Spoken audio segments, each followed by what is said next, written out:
abordar para vocês nesse vídeo aqui a anatomia do ombro, porque ultimamente vem sendo bastante discutido aí, muitas patologias de ombro, mas, ou seja, vamos lá, vamos entender alguns músculos aqui que temos na nossa região do ombro. Primeiramente, como vocês podem ver aqui, temos esse músculo importante que, para quem é estudante, até para quem não é estudante, é muito fácil identificar ele, que é um músculo chamado de deltoide, mas muitas das vezes a gente olha ele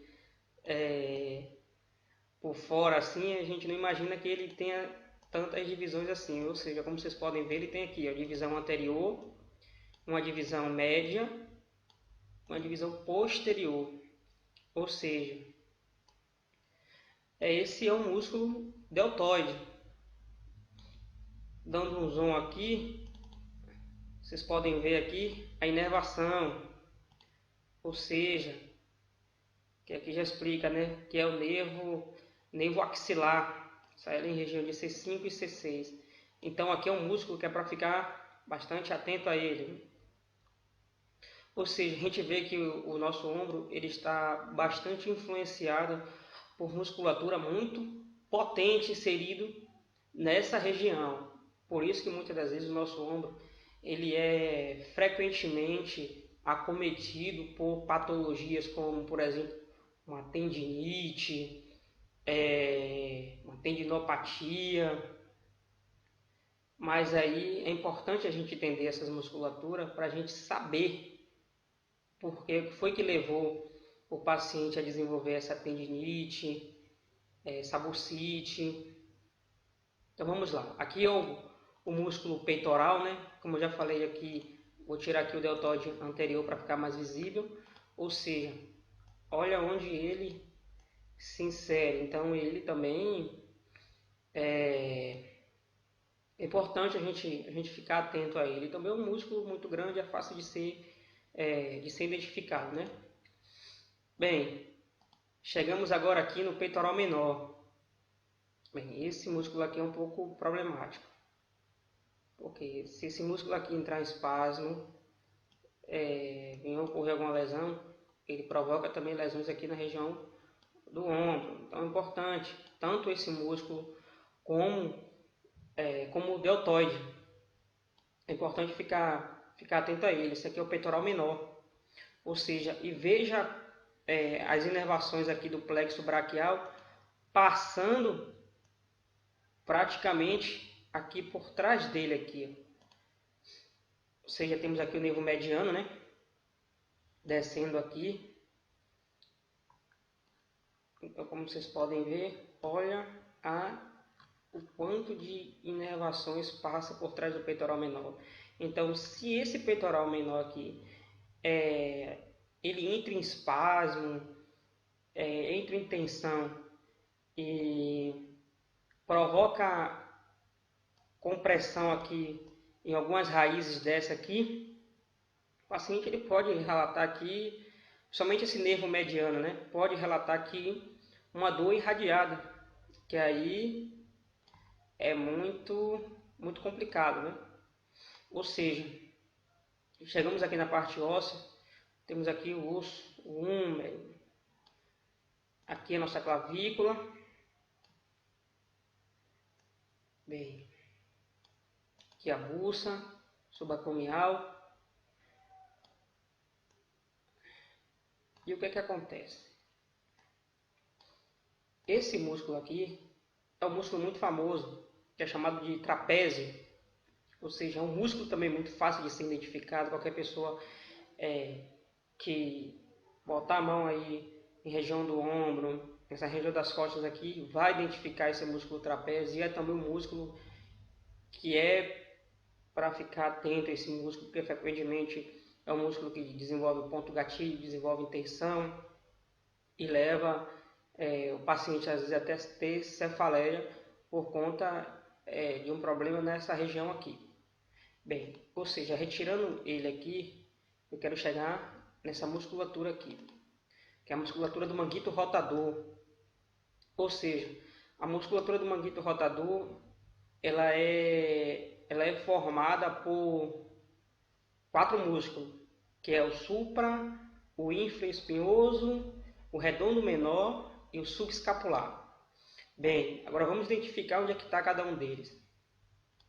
Ou seja, nessa parte superior aqui, temos o supra, que olha onde ele passa, olha a região do tendão dele onde está, e que frequentemente isso aqui, é importante a gente entender uma coisa. Muitas das vezes a gente fala, a gente pega um paciente com a tendinite, com a bursite, com dor no ombro, e o diagnóstico dele é isso. Ah não, o paciente ele tem tendinite, mas tá bom, mas a gente tem que entender o que foi que levou o paciente a ter essa tendinite. Porque vamos imaginar, olha a região cervical, o quanto de informações nervosas que sai e vem para o ombro, inúmeras. Ou seja, e aqui tem um músculo que muitas das vezes passa batido por alguns, que é esse aqui, ó, o deltoide. Porque vamos imaginar que esse paciente ele tem uma tendinite, está sentindo muita dor, está com limitação funcional nos seus movimentos, mas muitas das vezes o problema pode estar aqui. Por quê?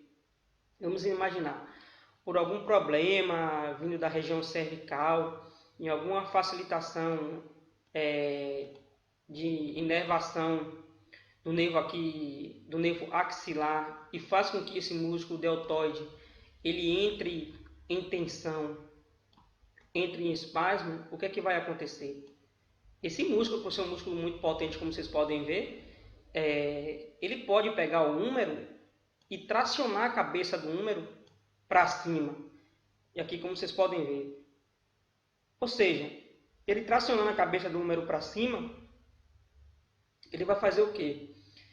Ele vai impactar, ou seja, prender mesmo aqui, sendo bem simplista aqui, ou seja, ele vai esmagar o tendão do supra aqui, que aí o paciente ele vai ter o diagnóstico de tendinite, bursite, né? Ou seja, que é a síndrome do impacto, que aí é o diagnóstico médico. Mas tá bom, eu tenho que entender que eu não vou tratar essa tendinite, não vou tratar a doença dele, eu tenho que entender o que foi que levou o paciente a desenvolver isso.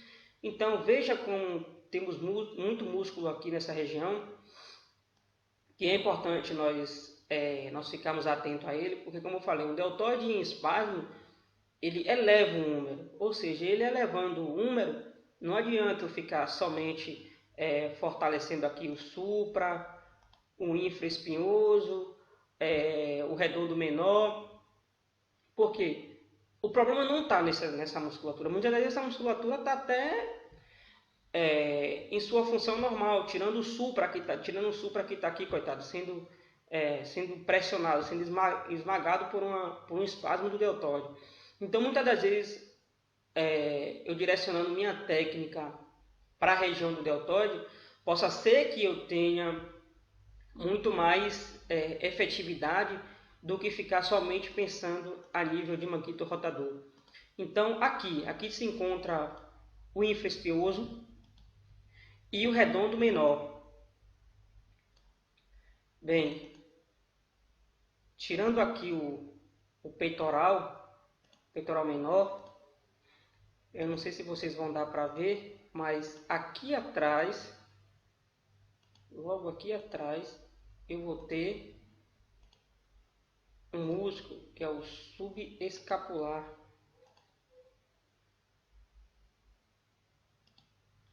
Ou seja, aqui. Então, aqui está o subescapular.